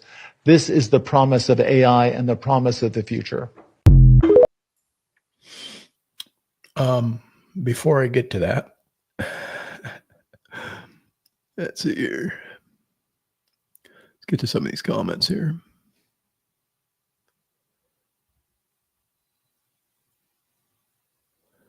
Let's see here. Bill Zegley says, actions speak louder than words, and getting on entire bulletproof case before pulling the trigger. Porsche to go along with the Porterhouse and Teal jet. And then Hogs is saying that, cool, I have no issues with electric cars too. Yeah, another one of the reasons why I'm kind of interested in the Tesla is because I like supporting American businesses. And that's what Tesla is. It's a car that's made by a patriot, which I believe Elon Musk is a patriot. You can question the ethics of some of the things that he does technologically, but I don't think you can question his ability to put himself out there to do what he believes is right for the future of humanity. I think he's been very outspoken about, preserving humanity. And I like what he's doing with his companies, we have Tesla batteries here on our system. And I know he's the richest man in the world, and would be nice to support a small business. But if I have to support any business that's a large business, it's nice that it's something that's American made. And the dude, in my opinion, is a patriot that I would like to support. Mm-hmm. Right? Yeah. Great addition to any household. And DHT says, do you have solar to charge at home? Yes, we do. We have 40 panels out there that supply our house. 30. Oh, excuse me, 30 panels, which supplies our house. We've got 2 large air conditioners, which I wish we had the, what the hell do they call those ones? I'm drawing a blank on what they call them, but they don't draw any energy or whatever. We've got those big old, like there's a 3-ton over here and a 5-ton over here. And so they suck a lot of energy, but the system that we have will actually run our air conditioners, like basically kind of one at a time. No problem. But yeah, we store 27,000 kilowatt hours is what our storage capacity is with our 2 Tesla power walls. And so in the summertime, particularly, we make a lot of extra energy that just goes back to the grid. I mean, unless we're running the ACs, the heat of the day, we're just sending back to the grid, which in essence kind of gives us a little bit of a credit to run in the winter or whatever. So we're not, going to have to pay or whatever, but I would rather put that into a vehicle. And so we will look at getting an electric vehicle, probably a Tesla, but we need to do a little bit more research on all that. But I remembered my question, by the way. I'll talk to you after the. Okay. Tesla Model X. No, I think we were looking at the Model Y, which is not to say we wouldn't, like maybe something a little larger like the X or the Model S or something like that. But those things start getting up pretty spendy. And I don't know if that makes a lot of sense for our needs. I think what we were looking at, which is the Tesla Model Y, is pretty nice, like a 2026 or something like that. But we still haven't settled on anything. At this point. We haven't gone and test drove them yet. However, I did put in our information asking about if they took trade-ins, if they would take a gas-powered car as a trade-in. And so I get probably once a week a text message back. Yeah. How can we help you get into a Tesla? Right. It's the bot, those bots that once you inquire, then hey, how can I help you? It's just some computer fucking thing that's going to pest you for now and moving into the future. But, I guess I'm thinking about a lot of this stuff because of the AI. It really blows me away, honestly, guys. It's moving so fast. Mm-hmm. And I just really never thought that it would be this exponential in my lifetime. But I think this is only the beginning. And it's moving at speeds that I believe will soon be incomprehensible. And at this point, it really seems more like a useful tool that we can control. But the intelligence that's out there is already so far superior to human intelligence. What I find interesting is when you ask one of these AI model assistants or what have you, ask it questions. It's clear that it knows that it's much smarter than us in certain areas. But one of the areas that it's almost been programmed to downplay is just the need for us to even exist, right? When I ask it a question like that, it's like, well, why do we even need,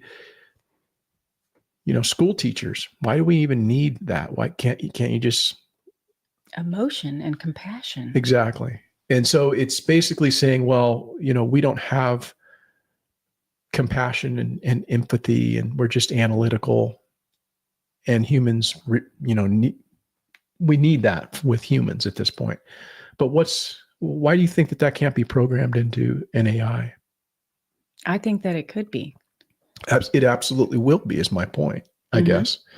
I don't think that there's anything that we can do to stop it. And as I said when I started this broadcast, that it's like you're on a train it's going somewhere, but there's nothing that you can do to stop it. You're on the train and it's headed somewhere, but you don't know what the destination is. And I think that's a little bit, it's a little bit weird, man. Mm-hmm. It's kind of spooky when you think about it in those terms. I don't know. What do you think, Rebecca? Is this something that you embrace, or are you somebody who's resistant to this change based on a moral or ethical concern you may have? I would say I'm probably more on the embracing side of it because I feel that there's no other option. You're going to be left behind. It's not going to slow down and say, oh, hey, we're going to wait for you because you don't believe in us right now. So we'll just kind of chug along at a slower pace until you catch up. And no, it's just going to keep going. Yeah. And you're either going to move with it or you're going to get left behind. Yeah, I agree. I as much as you want to hold on to what you had when you were younger, because you remember, hey, these are the way things used to be. You reminisce about what it was like in your childhood or what have you, and you're hesitant for certain things to change. But it's always changing. Technology is always progressing. And I mean, don't you think that the people who were riding horses and shoeing horses as blacksmith, don't you think that they poo-pooed the idea that, oh, this what's this horseless carriage thing? This is ridiculous. And don't you think they were up in arms thinking, well, what are we going to do for work? This is bullshit. This will never work. Mm-hmm. Right? And every advancement throughout time has had that same level of resistance from those that were there before that new technology. And so I don't know. I agree with you. I think that there's really nothing that we can do. What I actually find a little bit disturbing about this is that we're being sold the idea that all of this is somehow going to benefit humanity. That's what we're being told. We're being told the good stuff. We're being told, hey, you heard that guy say it. You heard him say, oh, well, we're going to be able to create a vaccine that's personalized to your genetic DNA to cure your specific form of cancer inside of 48 hours. Well, that fucking sounds great. I like that. Don't you like that, Rebecca? That would be fantastic. Wouldn't that be great? I mean, who wouldn't want that? Who wouldn't want to extend the life of their dog? That's the thing I hate about dogs. They don't live long enough. Ellie Mae, close your ears. That's the truth, man. Dogs are the best animals that are out there, and they only live 10 fucking years before they get cancer and die, and then you have to cry about it. Wouldn't that be cool if you had a dog that lived like as long as a tortoise? That would be fantastic. You know how terrible they'd look. That would be fantastic. All I'm saying is that they're selling us the idea that this is just going to be rainbows and you're not going to have to worry about working. Elon Musk says that we're not going to have to work. Everything's just going to be like available to you. See, that's the part that I get caught up on. So there's going to be this universal pay. Yeah. Supposedly, right? Yeah. Universal basic income. Okay. So is that the income that you're making now that you no longer have to, or are they going to determine how much it is that you need to live on, that they're going to? I'm not going to get down in the weeds on the details of it. All I know is that they've said that, things are going to cost a lot less.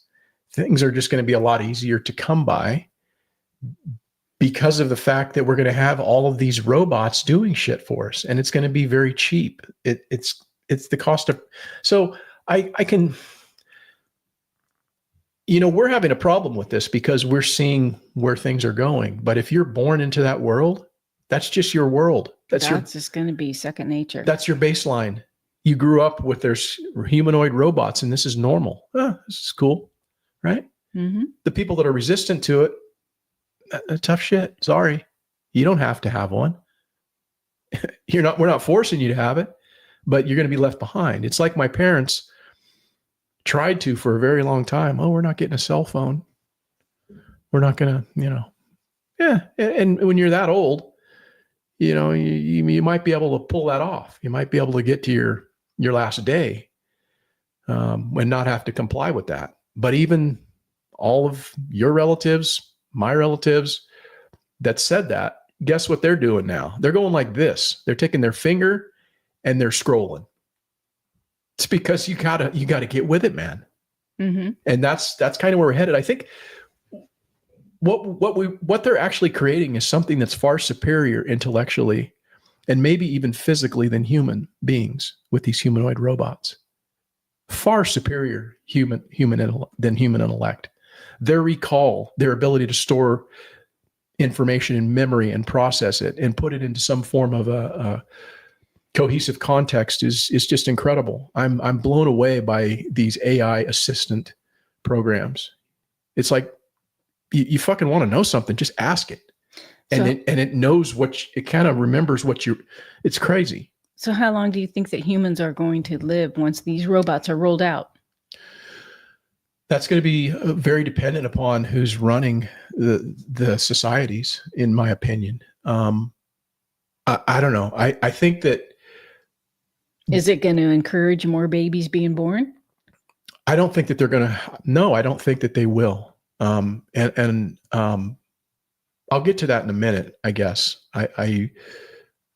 What I wanted to say actually is that I think it's somewhat bizarre and a little bit disturbing that these very smart people like Sam Altman and Elon Musk and others have basically openly acknowledged that they don't know how this is going to end. They don't know how it's going to turn out.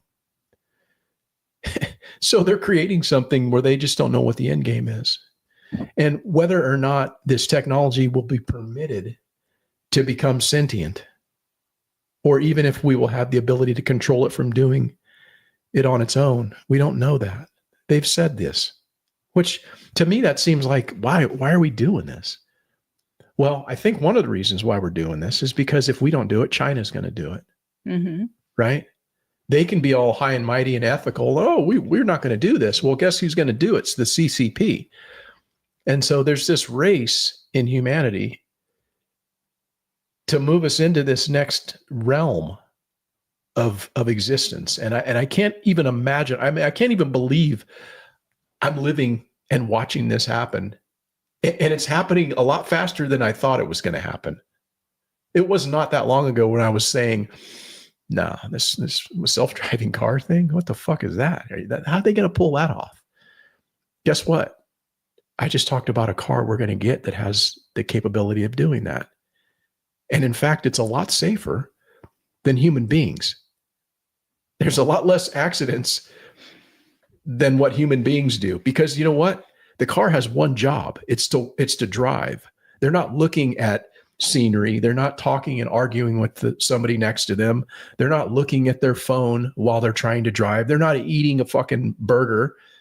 They're just doing what they're supposed to do, which is focus on the road and what's happening around them. So it's obviously going to be a lot safer as time moves on and things get to the point where it gets more and more refined. It's incredible. It is, but I'd still go back to how long are humans going to be here? Yeah. Because they're smart. They're going to get to a point where they can fix themselves, work on themselves or each other. Mm-hmm. So they're not going to need a human for repairs. Yeah. I don't know. Whenever you have like a project of any size or scope, and this is a massive project, this expansion into the fourth industrial revolution, whenever you have a project of any size, scope, or magnitude, generally has a starting and an ending point. So take, for example, the infrastructure project, massive infrastructure project in this country, the interstate highway system. kind of a start and an ending point. They kind of knew where they wanted the thing to go. Same with the Hoover Dam or the Golden Gate Bridge or the Great Wall of China. Big projects always kind of have a start and an ending point. And I don't know if there's a clearly defined starting and ending point for this project Stargate and the technology that will be used to support the industry. How do you feel specifically, Rebecca, about humanoid robots? And would you be in favor of having a personal assistant that could do things for you around the house, like your own personal, just your own personal assistant, a robot to do things? It would wash your dishes. It could vacuum your house. It could make your bed. It could probably be programmed to cook your dinner. I'm sure that's coming in the not too distant future. But it can perform a lot of those types of tasks. Would you be in favor of having it say, go out and feed the chickens, mow the lawn, do any of the things that you maybe don't want to do or don't have the ability to do because of some other limitation? What do you think about that? I could see if I did not have the ability to do for myself those things, that would be useful. But because I can do those, and now all of a sudden I'm going to have something do that for me, what am I going to do? Exactly. Elon Musk has spoken of this, and he says that that's one of the problems that people are going to encounter is just fulfillment in life. Being fulfilled. It's like the person who retires, and I've talked about this. They retire without any meaningful plan as to what they're going to do. Okay, cool. I'm retired. I'm getting this pension, but now I'm fucking bored. I have no purpose, no reason for doing anything. And so it would be very much the same when you have a society that has been given this freedom to say, oh, you can just do whatever you want. You can order whatever you want. And you've got a personal assistant to do it for you. That's going to be the real challenge. It's not whether or not you'll have the ability to have food or to have fun or whatever that we have now, but you lose purpose. And so in losing that purpose, you're going to seek what's fulfilling in life if I don't have to work for anything. So good evening. Dean Mullis is in the house. How are you doing? Hello, Dean. Let me show you this. This is what Elon says about his humanoid robots. I don't know about this audio, guys. It's a little suspect, but I think it's mostly there. So I think probably most people, if not everyone, would like to have their own personal C-3PO R2-D2. And I actually think humanoid robots will be the biggest product ever in history by far. I agree.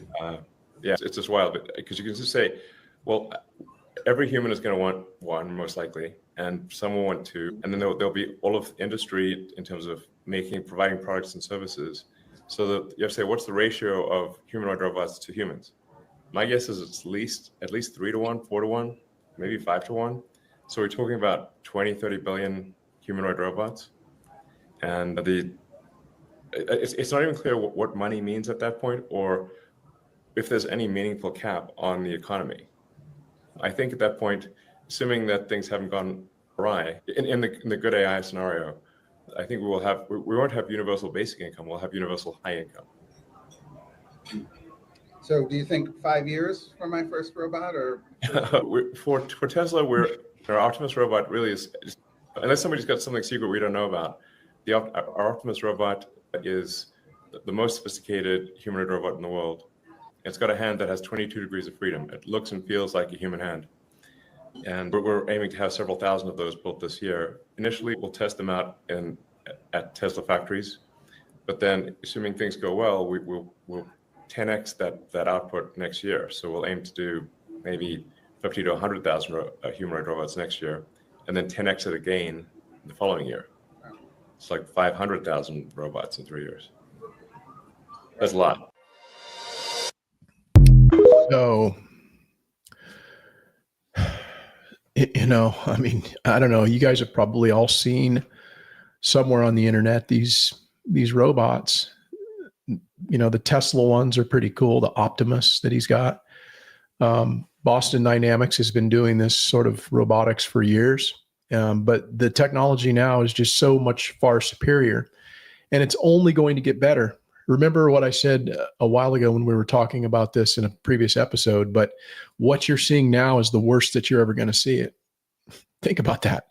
As amazing as the technology is now, it's the worst it's ever going to be moving forward. It's only going to get better.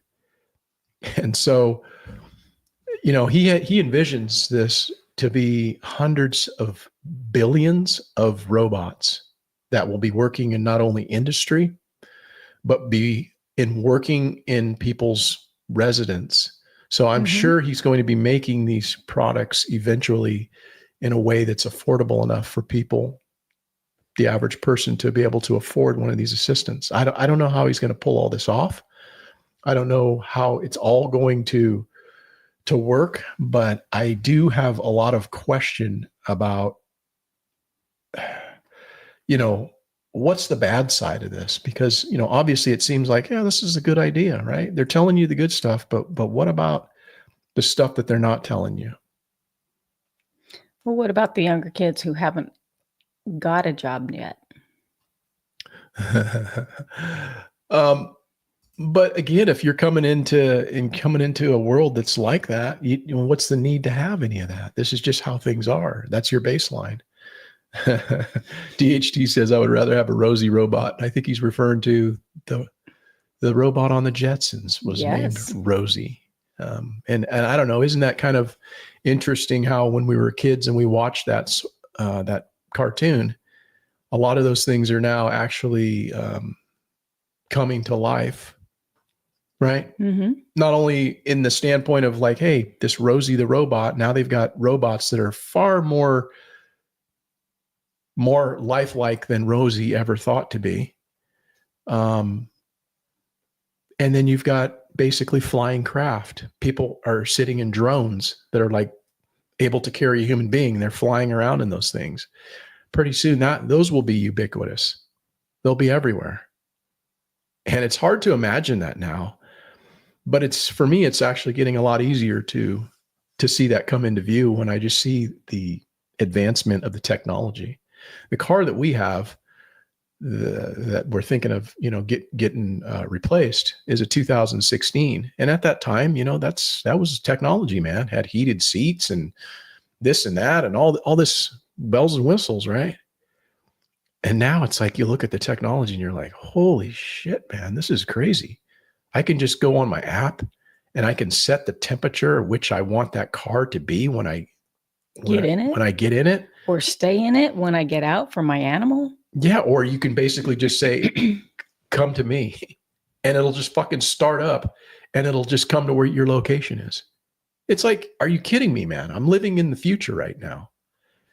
And I don't know. It's pretty crazy. Mm-hmm. To me, it's really crazy. That's all the good stuff, I think. What's not so great is, I don't know. I don't think that they're really talking about like all the millions of people. They've basically said that there's going to be millions of people out of work, right? Mm-hmm. And obviously there's going to be a need for the universal basic income, which will have to be provided so that people can meet their basic needs of food, water, and shelter, which may sound good to people initially, but again, what do you do when you don't have purpose in life? I'm still not sure how the income will happen, because it's not like there's cash flow coming in. You have a robot that's in essence working for free.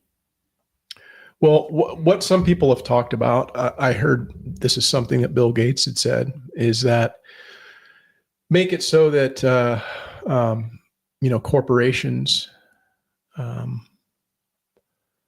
corporations basically rent these things at, or the revenue, they would rent them from the people that own them, essentially. Mm-hmm. So that would be one way that they could, there's a lot of different scenarios out there how this universal basic income would take place or what have you. That hasn't all been ironed out. But one of the things that they do know is that there's going to be a lot of people that are going to be out of work, because, you may have thought you were in an industry that was safe. You might think, oh, I I shoe horses for a living. They're never going to replace that. Or I make leather belts. Okay. You think you're safe? I don't think you're safe. I mean, these things are fucking lifelike, man. And they're only going to get better. More fine motor skills. They already are incredibly capable. And good looking. Some of them are, depending on the latex skin they put on them, but most of them just look like like a robot thing. Yeah. So I guess this is a question, Rebecca. Is there the slightest possibility that the people who are responsible for shaping this new world, the oligarchs, the Elon Musks, the Sam Altmans, and those like them, what do you think the slightest possibility is that these people haven't already, behind closed doors, had the conversation about what to do with the people who are not needed for the betterment of society? Because all the shit we talked about before was the good stuff, right? Oh, it's going to make a cancer vaccine. It's going to mow your lawn. But you don't think that they've had that kind of a conversation about what do we do with all these people who are just not needed anymore? Right? I mean, because they're crafting this society that, is for some reason, aren't they? It's making everything better. Everything's more efficient. It's, you can have anything you want, but really, who gets to stay in this society? And are you really needed if you're not contributing in any way? Why would we give you a basic income if you're somebody who's on the fucking street and you're not doing anything, or you're committing crimes? How is society going to be managed and run?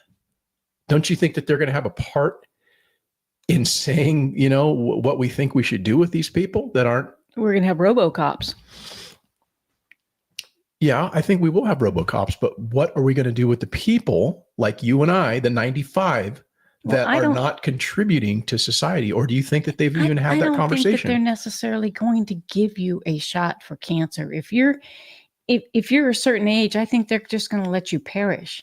And again, I don't think that humans are going to reproduce to build that population. I think we're just going to end up Don't you think that Don't you think that they might limit the amount of children that you could have in a society that's managed with this hybridized version of technology blended with organic humans? I mean, we are essentially, and I'm saying this not tongue in cheek, not like, but actually, I believe that we are in many ways inferior intellectually as well as physically. Mm-hmm. Now, obviously, something can affect that, maybe a cyber attack or whatever to the system. That's always a possibility, where that shit breaks down and it's disrupted in some way. But don't you think that they're going to build some kind of like something into the system that they have backups to backups? You would think that would be something, they're not going to just go with one plan, right? Like, hey, we got to have contingencies. If this happens, if China attacks it and this is how we're going to, I mean, it's all, these are smart people, man. Mm-hmm. So they're not just like not thinking about this stuff. They've thought about, in my opinion, what do we do with all these people? Now we've got people who are not of really any use to us. But what they're doing at this point in time, this is what I believe. I believe that they're pacifying people, saying, hey, we're going to give you universal basic income. Life's going to be beautiful. We're going to make vaccines. We're going to make everything cool for you. You won't have to do jack shit. It's going to be fantastic. It'll be like you're retired at age 14. You just get to just live your life. But at some point, future generations coming in aren't going to have to be told that, because future generations are going to have limitations on how many are going to come into that generation. But how many generations do you think humans are going to last? I don't think that we're going to go that far. Well, if they're bringing in these robots, the only way you're not going to mate with that robot. The only way that humans won't last is when this becomes to the point where humans can't, hold on. When humans can't control it any longer, that's the only, I mean, they have it in their mind, the Sam Altmans and the Elon Musks, that we're going to control this fucking thing. But if it gets to the point where they can't control it and it actually controls the human population, then I agree with you, then it'll go away. But up until that point, the oligarchs are going to control it along with the governments that they're in cooperation with. And they're going to place restrictions on the amount of people that you can have in your clique. If you're going to be allowed at all to reproduce, it's going to be, hey, this is how many you get. You're not going to have a family of 10, right? Well, how can that be sustainable? A bunch of people just doing whatever on the planet. They need order in society. That's what governments want, is order in society. They're not creating something that's going to cause chaos. But what do you think is going to happen when you have a society where everybody just gets to do whatever they want to do? It's going to be chaos. And so it's not just going to be this hedonistic utopia. I agree. It's going to be chaos, but back to the human population growing. I just don't see the human population growing. We already have generations who don't want to have children now, or who have one, maybe two. Yeah. So it's already getting smaller. You think if you're 80, they're going to cure your cancer? They're not going to cure your cancer. They're going to let you die. What if your life can be extended to be 150 based on new technology? That's always a possibility. Do we have space for all of that? Probably not. They're going to let you die. Again, I'm not disagreeing with that. They are going to be making the choice, is my point. They're selling it to us all now like, oh, look, you get to have a personal assistant, and this is going to be fantastic. There's going to be like hundreds of billions of these humanoid robots. Everybody can have one. It'll be great. You can have 5 if you want. That's spooky as shit, man. You can have 5 if you want, if you can afford to buy them.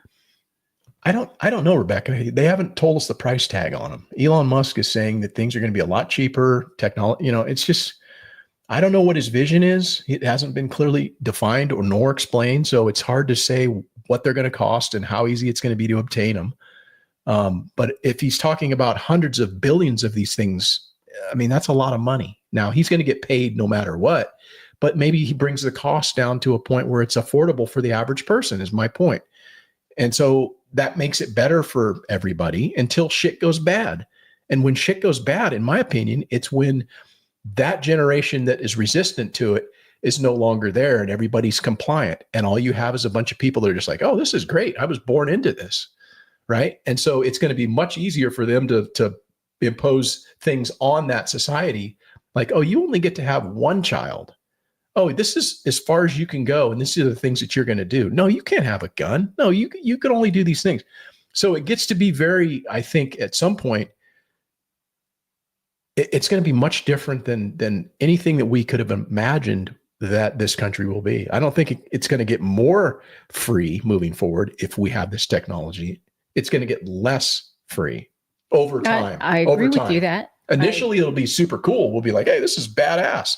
Got a self-driving car. I'm doing all this stuff. It's great. And then all of a sudden, a generation or two goes by. And then it's just like, hey, this is the way it is, man. This is life. And this is cool. I get to have one kid. I get like 4 humanoid robots given to me, and I'm doing this. And I can only go in these places. I live in my 15-minute city. This is badass. Life is great. But meanwhile, there's a lot more of the humanoid robot and a lot less biological humans. See, I think the biological human population is going to go down rapidly. Yeah, I don't know how rapid that's going to happen. I guess I'm not saying I disagree or what have you, but I think it will over time, generationally, because people will it'll just be the way it is. Right. Right. Mm-hmm. So consider this, guys. I'm your government. And 5 years ago, I could do anything I wanted because I changed the name of the flu. Right. The problem with that is that not everybody complied. And those of us who were too awake were a part of the real problem. They told us it was the flu, then we should do all this stuff, and many people complied with that. But those of us who decided, no, it doesn't like, it's not penciling out for me. We were the problem, right? Because we didn't go along with the narrative. And so why, as the government, why wouldn't I just want to be left with people that are the most productive and compliant within society? Right? Artificial intelligence is going to be so incredible. It's going to be like hard to distinguish what reality is. Mm-hmm. There's going to be virtual glasses. There's probably going to be implants into people. And there will be people that will willingly get those sort of things. Absolutely. There's many of us that are like, oh no, man, that's like a bridge too far. I can't go there. But there's going to be people that will willingly be guinea pigs and say, oh, put the chip in me. I don't have to do any of that. And it'll be so incredible. You won't even be able to distinguish what reality is. And your children's children won't even know what the word choice means as we move forward into future generations. I mean, is that an unplausible thing for me to put out there and say? No, because they have been for a long time hurting you in that direction. Yeah. And even though there might be a setback here and there,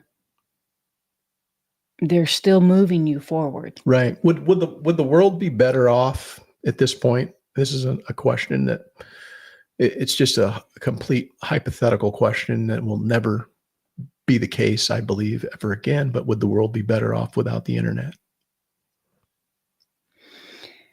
I believe the world was much simpler without the internet. There are some positive things from it. There's a lot of negative things from it. Do the positives outweigh the negatives, in your opinion?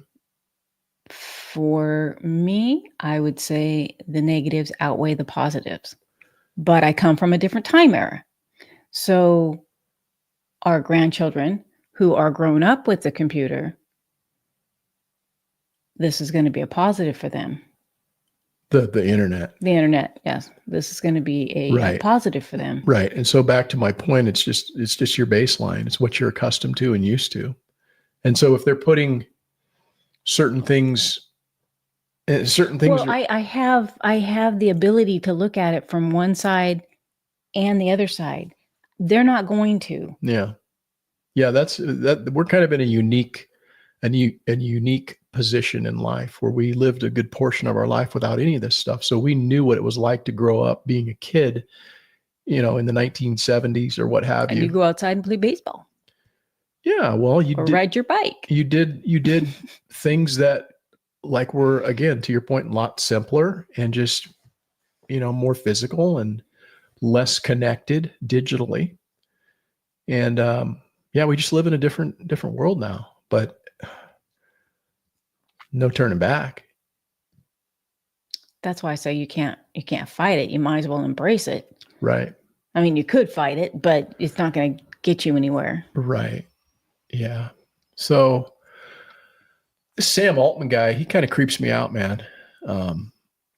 He's kind of a fucking creepy dude. I don't know if I like the guy, but he has some thoughts on things that I pulled up this clip and I wanted to play it just because I don't know. It's just kind of weird to me the way he talks and things that he says. And again, this goes back to what I was saying. They've basically opened the bottle and now the genie's out, but they don't know how to put the toothpaste back in the tube. I don't think you can.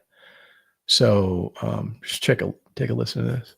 Told you that for sure in 10 years, the computers were going to wake up, that they would be fully sentient, self-aware, and that the dumbest AI would be like 1 million or 1 billion times smarter than the smartest human.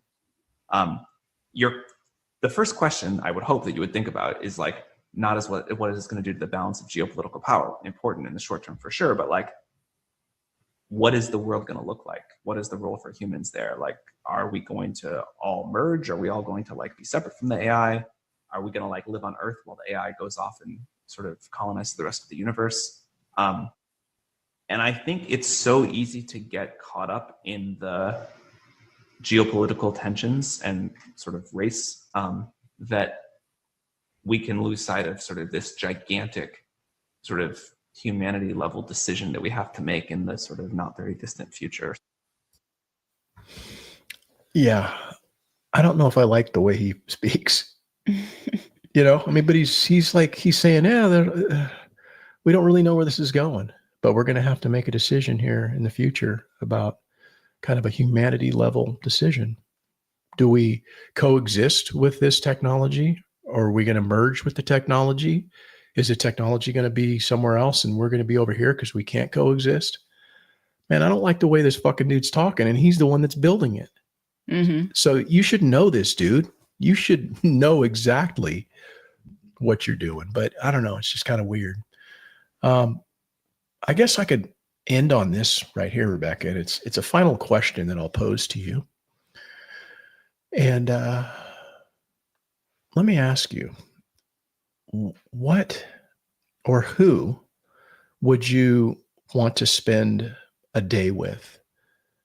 One person that you would want to spend a day with from that's living or from the past.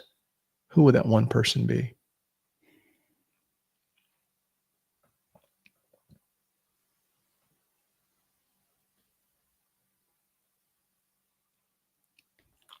Did I stump you? Well, there's different time errors. So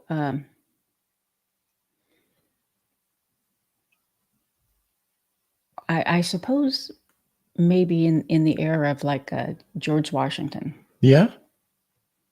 So in the era of George Washington, what does that mean? Or George Washington. Yeah. Why? To see what that was like. I mean, obviously life was much harder. So you would want to go back to 1791 and see what life was like back then. That's to see what life was back then, because I think there was a time when there were changes, but the changes were happening, but they moved a lot slower than the changes that are happening now. I think the changes that are happening now with us and technology are moving at a much rapid rate. Right? Yeah. So it would be kind of interesting to see what it was like then to what it was like when we were growing up. How much happened in that time? Right. This is very interesting to me, actually, because we've never talked about this, but that's interesting. You said George Washington, because that's exactly what I would have said. But I would have said it for a much different reason. I would say that I wanted to spend 24 hours with George Washington because I want him to be here with me in 2025, because I want him to see what his country has become, the country that he founded. I would love to see the wonderment and the excitement in that man's face, taking him places and showing him things that he could have never even imagined. They didn't have fucking switches on the wall where you could like flip a switch and the light would come on. I mean, we're talking dude was around a long time ago.